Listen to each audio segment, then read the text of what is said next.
मित्रों, आज उत्तर प्रदेश के ग्रेटर नोएडा में जेवर एयरपोर्ट के पहले चरण का उद्घाटन हो गया। पीएम मोदी ने इसका उद्घाटन किया।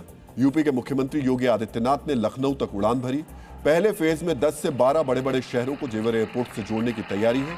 फिर पूरी दुनिया में इसका विस्तार होगा। एयरपोर्ट का उद्घाटन करते हुए प्रधानमंत्री मोदी ने कहा, यह विकसित यूपी और विकसित भारत के अभियान में एक नया अध्याय है। आने वाले समय में जेवर एयरपोर्ट किस तरह आर्थिक मोर्चे पर गेम चेंजर साबित होने वाला है, अब हम इसका विश्लेषण करेंगे। मित्रों, ब्रिटेन के प्रसिद्ध हाईटेक डिजाइनर नॉर्मन फॉस्टर ने कहा है कि हवाई अड्डे किसी देश का चेहरा होते हैं और वो विकास के प्रतीक हैं। विकास को नया आयाम देने के लिए ही जेवर एयरपोर्ट बन रहा है। अभी इसका एक हिस्सा बना है। जब ये पूरा बनकर तैयार हो जाएगा तो एशिया का दूसरा सबसे बड़ा एयरपोर्ट बन जाएगा। आने वाले समय में जेवर एयरपोर्ट वाराणसी से Delhi high speed rail, metro और एक्सप्रेसवे से जुड़ जाएगा, जिससे दिल्ली, नोएडा और आगरा से यहां पहुंचना बेहद आसान हो जाएगा। यह सिर्फ यात्रियों के लिए नहीं है, बल्कि उत्तर भारत का सबसे बड़ा लॉजिस्टिक्स और कार्गो गेटवे भी बनेगा, जिससे उत्तर प्रदेश के व्यापार और निर्यात को वैश्विक पहचान मिलेगी। यही कारण है कि जब एयरपोर्ट का उद्घाटन करने के लिए पीएम मोदी पहुंचे तो उन्होंने बताया यह कैसे भविष्य के विकसित भारत को नई उड़ान देगा। हम विकसित यूपी, विकसित भारत अभियान का एक नया अध्याय शुरू कर रहे हैं। एयरपोर्ट पश्चिमी उत्तर प्रदेश के किसानों, छोटे और लघु उद्योगों, यहां के नौजवानों के लिए अनेक नए अवसर लेकर आने वाला है। मित्रों, जब कोई इंटरनेशनल एयरपोर्ट बनता है तो उस क्षेत्र के लिए वो सिर्फ एक हवाई अड्डा नहीं होता है, बल्कि इससे और भी कई फायदे देखने को मिलते हैं।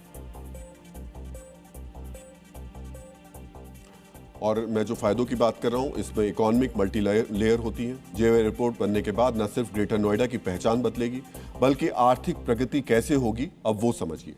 एविएशन, लॉजिस्टिक्स, हॉस्पिटैलिटी, आईटी और ट्रांसपोर्ट के क्षेत्र में डायरेक्ट और इनडायरेक्ट रूप से 1 लाख से ज्यादा नौकरियां मिलेंगी। रियल एस्टेट का बड़ा बाजार पहले से ही खड़ा हो चुका है। बिजली, पानी और इंटरनेट की सुविधाएं जो पहले शहर तक सीमित थी, अब स्थानीय गांव तक पहुंच रही हैं। आने वाले समय में जेवर एयरपोर्ट उत्तर भारत का सबसे बड़ा कार्गो हब बन जाएगा। इससे आगरा का पेठा, मेरठ के खेल का सामान और मुरादाबाद का पीतल सीधे विदेशों में एक्सपोर्ट हो सकेगा। बड़ी कंपनियां अपनी फैक्ट्रियां यहीं लगा रही हैं, क्योंकि यहां से माल विदेश भेजना आसान होगा। मथुरा, वृंदावन और आगरा जाने वाले पर्यटकों के लिए यह एयरपोर्ट सबसे नजदीक होगा, जिससे पश्चिमी यूपी के पर्यटन उद्योग में भारी बढ़ोतरी होगी। जेवर एयरपोर्ट के पूरी तरह एक्टिव हो जाने के बाद यह दिल्ली एनसीआर का महत्वपूर्ण हिस्सा बन जाएगा।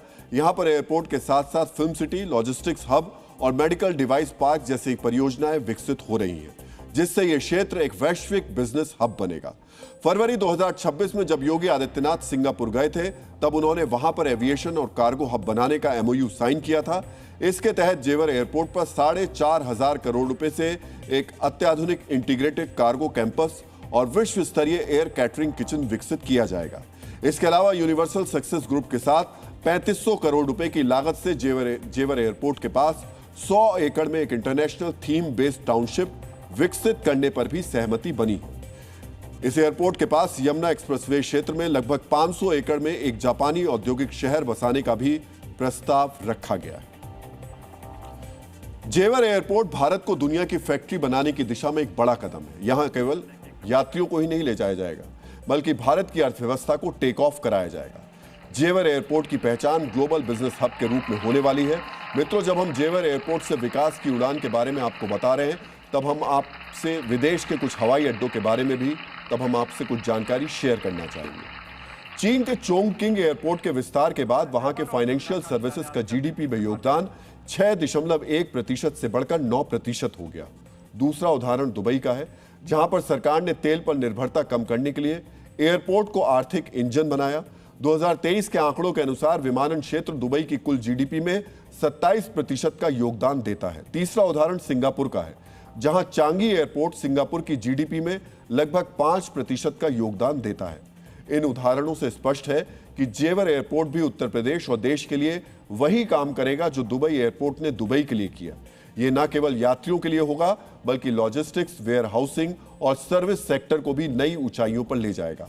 केंद्र सरकार ने $5 ट्रिलियन की अर्थव्यवस्था का जो लक्ष्य रखा है उसमें इस एयरपोर्ट की भूमिका महत्वपूर्ण होगी। मित्रों, भारत इस समय दुनिया का तीसरा सबसे बड़ा घरेलू एविएशन मार्केट है। भारत किस तरह एविएशन मार्केट में अपनी ताकत बढ़ा रहा है वो भी हम अब आपको बताना चाहेंगे। देश में इस समय 164 एयरपोर्ट हैं, जहां 2024 में 41 करोड़ से ज्यादा यात्रियों ने यात्रा की। नवंबर 2021 तक यह आंकड़ा 66.5 करोड़ से ज्यादा पहुंचने का अनुमान है। देश का एविएशन मार्केट 1380 करोड़ रुपए का है, जो 2031 तक 12% और ज्यादा बढ़ जाएगा। मित्रों, अब हम आपको दुनिया के सबसे व्यस्ततम एयरपोर्ट के बारे में बताना चाहेंगे। दुबई इंटरनेशनल एयरपोर्ट दुनिया का सबसे व्यस्ततम एयरपोर्ट है, जहां एक महीने में 88 लाख यात्रियों ने यात्रा की।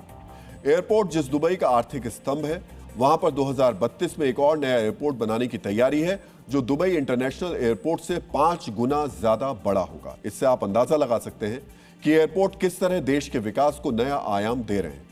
दुबई ने एयरपोर्ट से अपनी तकदीर बदली है। अब बारी जेवर की है, जिसे न सिर्फ उत्तर प्रदेश बल्कि उत्तर भारत के आर्थिक भविष्य का प्रवेश द्वार कहा जा रहा है।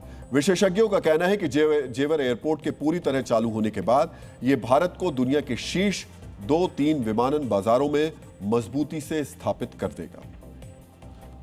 तो निश्चित तौर पर यह जो एयरपोर्ट है, इससे उम्मीदें हैं, और उम्मीदें खासतौर से न सिर्फ पश्चिमी उत्तर प्रदेश को है बल्कि उसके अलावा वहां उत्तर प्रदेश में जो व्यापार है, जो उद्योग है, वो भी अपनी इंडस्ट्री को यहां लेकर के आ रहे हैं, जिससे उनको भी बड़ी मदद मिल सकती है।